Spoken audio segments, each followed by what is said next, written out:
Hi, this is Peter Stanley. Welcome to my channel. Just want to give you grow update number 3 for 2019. Okay, so it's February 17th, and this is my third grow update of the year. And I do these every 2 weeks, so if you subscribe to my channel, you get notifications when I post them. Okay, so this is the DIY AeroGarden kind of. That's what I've called it. It's just a DWC. It's got an air pump on top, some 1-inch net pots. And overall, these looking good. I lowered the light a little, and I bumped the nutrients up just a little. They were starting to look a little yellow and leggy, so I adjusted the light height and I increased the nutrients a little bit. I'm using Dyna-Gro 795 on these. And these are all mostly annuums. I think there's a bacatum in there, but mostly annuums, so they're kind of grow like that anyway. But so anyway, so yeah, I've got a go-to back there, Criolla de Cocina, Piment de Espelette, it's an ají lemon drop, Stargazer from King Star, Chenzo, Shishito. So that one there is fish pepper, and behind it is gochu. This is Cedrino, and I believe that's Blue Christmas.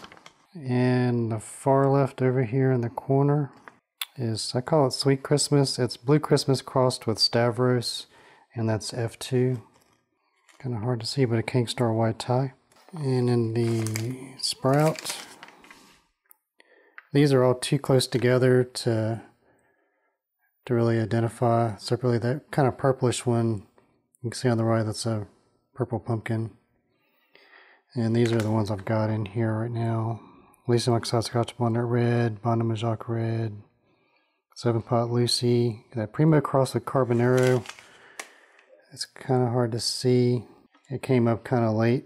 Yeah, you can see it right there. So yeah, these need to be moved out probably by the next grow update. I probably have most of these moved out. There's Orange Ghost right here in the front, and right behind it's a Chocolate Butla SM. And there's a Reaper plant right there. Those look good. The only one that hasn't come up on here is the Bonne Majac cross with Pimenta de Nide. And the only ones out of the DIY system was the JT Yellow, Hot Banana, and the Teppan Red and Chiltepin Yellow.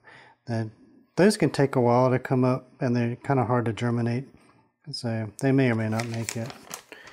And the Bounty, all of these have come up except for the Chocolate Champion. But I've got Leviathan Gnarly Scorpion. There's a Chocolate Champion. That's White Hot Peppers Scotch Bonnet too. The leaves are a little gnarly, but I think it's growing out of it. Back there is Orange Ribbon. That's King Star Lemon Starburst. Daddle.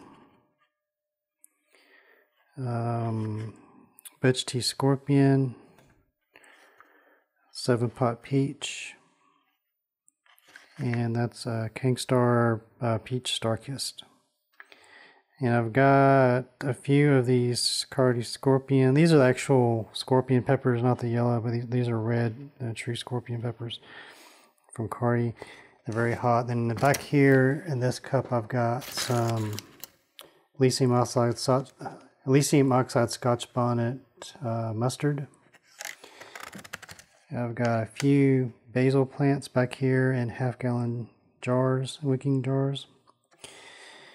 And everything else is just extras that I pulled out of these systems, then I put into these little wicking cups. So like this is an extra, a daddle. You can see a little wick there. I'm just adding a little bit at a time. I'm eventually going to move these to something where they can feed out of a reservoir. But these are my extras, so they're kind of my backup plants and ones that I'll probably give people. Like here's yeah, another purple pumpkin there. You notice these aren't growing as fast as like the ones in hydroponics. It's just, I mean, it's growing, but it's got to adjust to the different way of growing too. But plants just grow really fast in hydro. That's why I'm kind of on the clock once these get going, because they grow so fast that if I don't do something with them soon, the roots will get tangled. Anyway, yeah, I'm still working on the video for how I made this. Sorry I haven't put that out yet. And also these, I kind of want to do something on these little wicking cups and the DIY, like, and also the wicking seed starting, the wick method for these. And that works well. I'm not 100% convinced it's the best method on germinating. I think it just depends on the seeds, but some I've had almost 100% success rate on germination. Others I've had hit or miss. Like these seeds, I've got 3, really there's another one down there, 4 came up, and the seeds are like, they're labeled 2015, but this was from Cardi, so really it could have been 2013, 2014 seeds. So I mean, they're a few years old, and I put a bunch in there, maybe like 7 or 8. So I got maybe 50%, but on these leaf stem oxide Scotch bonnet, I only had 2 of those out of like 7 or 8. So, and those were safe from last year. So it just may depend on the seeds or you know, but it works. I've used it a lot. Anyway, I've got some stuff in the basement I'm going to show right now. I'm going to move my large plant that's under the HLG light to a something else so I can make room for these starts and set up a grow area for my main grow for this year. And hopefully in the next update or the one after that, I should have all that going. Anyway, hope y'all like that. Thank you very much for watching. Please like, comment, and subscribe.